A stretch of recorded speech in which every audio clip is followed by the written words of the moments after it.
দেশের ক্রিকেট ব্যস্ত, বিশ্বকাপ খেলা, মুস্তাফিজুর রহমানের আইপিএল ইস্যু, চলমান বিপিএলটাও আলোচনার বাইরে নেই। তবে অনবদ্য রিশাদ হোসেন অস্ট্রেলিয়ায় বল হাতে বারবার রাঙিয়ে যাচ্ছেন নিজেকে।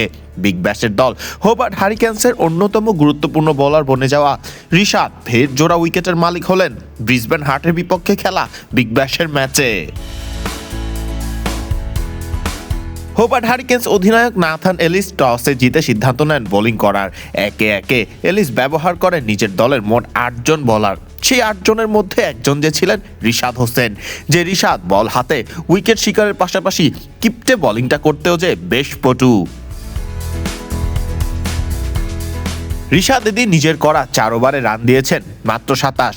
ইনিংসের ১৪তম ওভারে রিশাদের শিকার হয়ে সাজঘরে ফেরেন ব্রিসবেন হার্টের হয়ে ভালো খেলতে থাকা ম্যাট রেনশো। ফলে হোবার্ট হারিকেন্সের বিপক্ষে বেশ ব্যাকফুটে চলে যায় ব্রিসবেন হার্ট।